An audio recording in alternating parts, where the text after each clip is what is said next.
Dr. Adom Kumanini aka Dr. Time Daso. Ebia no we bisa ne say na watch me enu ye. Okay, me emusa no answer nka. Em say wakada but ebia ebi mu no afi no ma chance on him.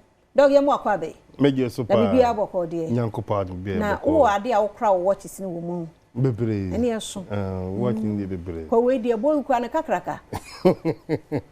Yeah, watching the. Wow. Hey, I had the crop different different hey, Dr. Adom. Say the pressure na no head. So. Na dey almost say date na wo watch me do. Oh, time Daso. To be say ba ko China time and as they are the same Ghana time now na one me no so. I thought that na pressure wo adwuma no so. Nti obi left na obi to right. Sir. Till you all left no. Ebi ama me wo dey no 2 hours. Okay. Ebi a wo dey no 3 hours abeko. Nti anu ano. Tambia ye the time no e hye wo bebre. So. Nti na ba. Ti se be ya. Ebo ha na o mehwe ha na wo sa mehwe ha na nipa ne te ha wo behwe no wa ha we te ha behwe no nti ni mienu no bibia ni akire say ya wow Dr. Time Daso mo waya dear papa Medimafo Herbal Hospital ya tanyom ne de na bone tofa kire ye na no so ye so kwota kwa na no so de hu nsama mai makota kwa mpire no oh sir oh last week na me watakwa on say enene be ye ko home for be 3 weeks ni na bibia ko yie watakwa okay ye ko ye na adanse bebre gu ho na de na takwa for home so adan na doctor eba takwa na odi one day na odi be matakwa for because conference hall Cyanide community center eson na de chin ya mi ko duru ho na nipa bo ma na de kora chin ya se ye ba na nipa san ko ho bebre e san ma so sa de ye be san ma 2 weeks nti ye san ko ho last week ya nti ene week na ye watakwa eno so enye asamketowa on the time that sun de Ghana ha de afoba bia na me ko takwa na takwa fo bisa na doctor why takwa because nipa egun kran sa bere ebi paw ye nyaw na waduru takwa na me katira takwa fo se senye awze ukọ o se adichi wo hei ehye me ye do ye den osuma me na adwuma enti na ma ebi duru takwa enti takwa de yakọ hompiri no ya bibia ye kama adanse efiri ba enyina aye kama enti se takwa no efiri sa abre kosi buro nya abre de ye ntimi nkọ takwa biem si bedi buro nya twom no enti ba takwa se waduru nsa bere kumase untimi ma wo frɛ ye number na ye be send wo aduru no e pa chawo nyakopon ya adoma 26 27th 28 ye ko temale oh okay this month yeah okay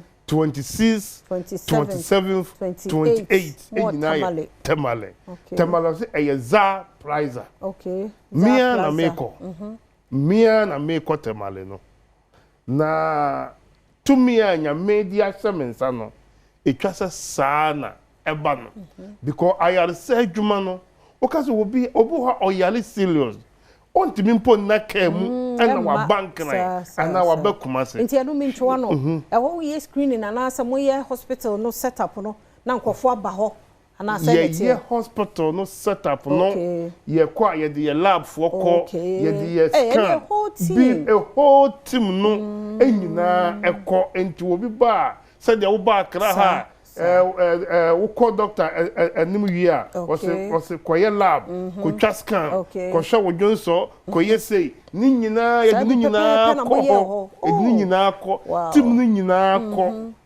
nene wo akra ni kumase ndo bi ani ho no ni nyina ho like ebi ko the way aka team ni ho staff no dos enti ye yibi because wo ba ha omo wo scan kuna ye wo dipa miensa enti miensa no ye timi di mi lukura ko na akaba ko wachire department bia ye wo nipa miensa ennan oba lab technicians ye wo be 5 enti etena be ya adwuma di be ye easy ama wo mo enti saafo na ye yibi na ye de ko enti ye ko tamale ye de hospital ni na ye de ekọ enti bibia ye no wo lab ne scan bia no ebi wo ho ye batamale wo pese wo betwa wo breast ehu se bia wo ha wo mu a eno ne nyina ye wo pese thyroid bibi wo minim wo pese wo twa eno ye twa hernia wo pese ye twa bibi bia na ye bia ye no wo ye hospital ho okay enti 26 27 28 Dr. Tam Daso once again in Tamale. And said you what takwa ninti amen then why any 3 days for Tamale. Yeah, because the enemy who takwa no. Unim say we ba ko asam kitwa because ye ko ye fa no normal say na enye normal. Na enya asam kitwa. Because the lorry fair kura wo de beba. Lorry fair kura de beba. Eya na me gin Tamale fo no omo ba. O ayi Tamale fo no omba kuma se pa. Tamale bolga wa omo ba pa. Na o hwe so be free even kura be free. Burkina ba enti mi say ye kwata mare Burkina fo no betimi aba be hia ye wo ho enti safo nyina hwe kes ka ode be ba enya asabketo senso sika ho odin enti etimi de ye free kumase anankran ni akwata mala eno so ebetimi aboa amatemale fo so ayi wo mo so ho ahalo wo ena fe obi o yale a ka ontumi ma enkran na kumase no safo nyina mo fa obi amra eya na me kwa eya na me ade a ehu yeso de maami we die emfinhie num ne won solida sadi pa na se time da so nyame tumi odi atom no ma no sole a eya adansidi enya adansidi se obi kura poma no wato atwene enya adansidi se obi sisi ne ya na aye de atene eno nya adansidi ya dansidi no ya adansidi a obi ehun se maami we die ontumi nkasa maami we die ontumi nante maami wedi emfinhie dunie na ni hunade da na sade afi nyankopon enam na adum so na wona wani ehunade no obi nkan kiro se eye nyame no ala ena wayi Dr. Tam so se awie ye brei tere yale etiti nipa yale kanipa to fam nipa hu de yenye enkrofo boka na yedada enkrofo agi enkrofo agapade no we did Dr. Tam Daso esi ho amane man Dr. Tam Daso say kobre wo na Mose emma no so esen wo sre no so no obi biala wo bubuo obi ayare ha no obi a wanante abre obi a wachinchin abre na wonya ayare sa no twede ni kire Medimafo Herbal Hospital ayare saba nyakopon ya adoma ene me wo krodium ha echina ya wada metnase wo kumans ewo Akra Pokuase Mayira. If I say etiefo nya say adwola bia metnase wo Pokuase ewo Kumase ebua kwagogo. Echine ya wo metnase ewo Pokuase Mayira enkran eya. Nyame ya aduma Friday eye appointment. Echine wo ba be hume. Friday so wo ba me na wo be hu ba difference wo. Echine ya wo no mra no nipa ne ye bebere.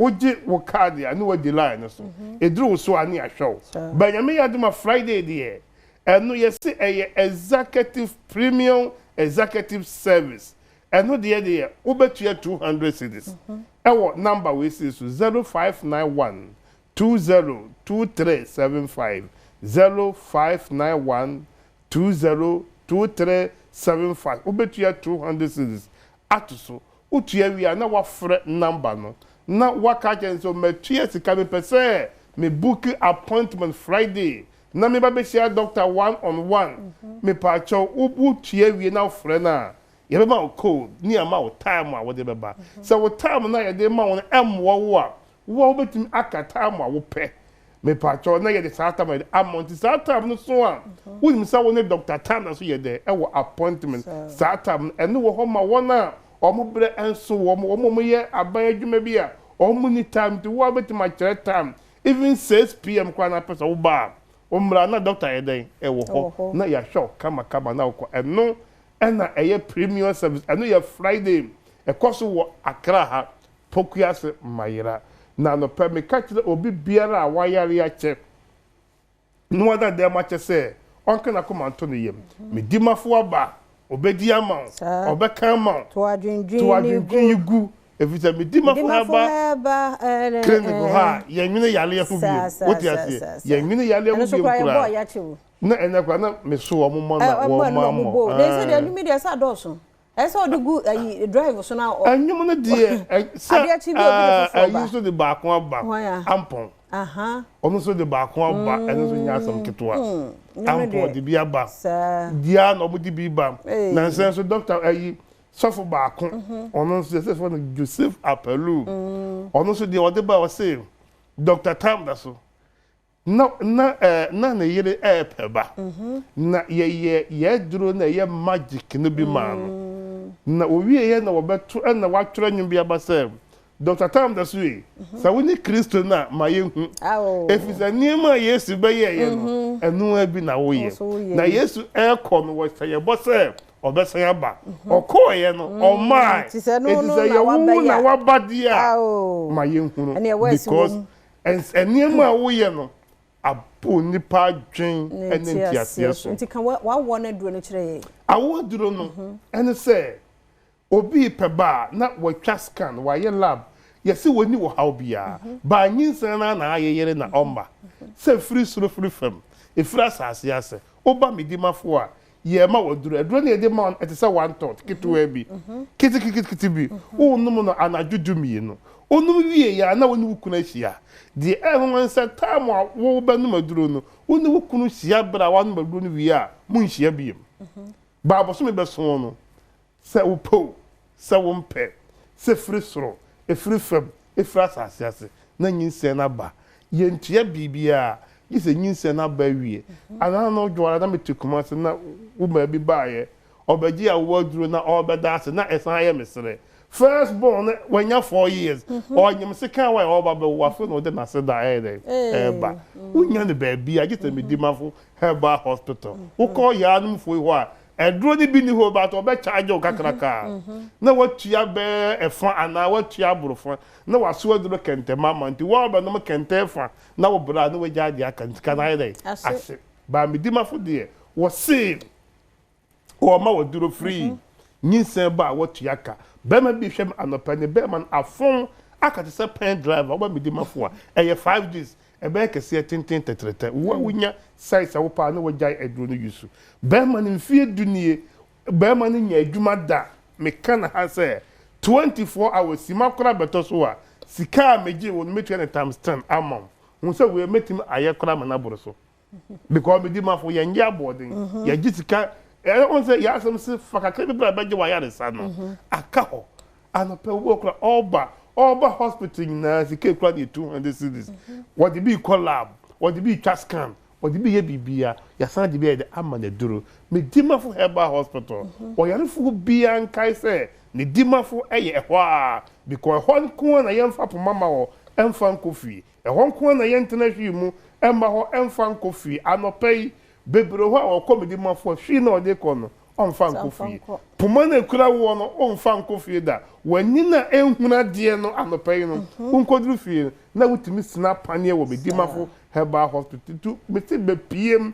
eho ene ye time doctor utna ni fa time we edaso wutna be nkum so a time we ede edaso be pm na the nations doctor nyame yi na si ho se uba na bibiduro ya resadia no challenge bra no for the time they being there and to ya because me no apomudi panti wo a wo he me wa apomudi nti na me kwatena kwaye madadu anan ya nsuo ne aduane ankama no be pie mo Medimafo Herbal Hospital e ma we fi say nyambo a Friday premium service no e ba so tia book wa appointment e tena ya wo metena se obo ha aba ho ba ko mienu onyi ne ho nto ni nwie me pacho echina me twen bra wo da wo card wi a wo se me hwe doctor wo Adom TV wo say echina memra no obehwem because ebu ha me nkase bia oba ho ntin wa matumi ntin na ede wo ho anye de anto ba ya li bi wo ho nso a wo twomu tan ne betene ye pep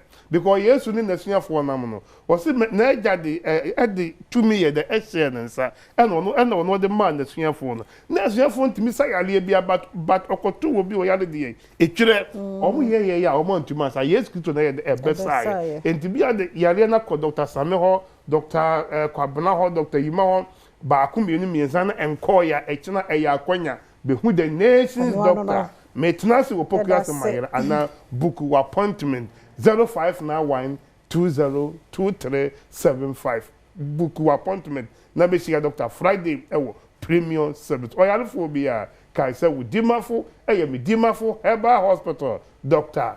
Time Daso.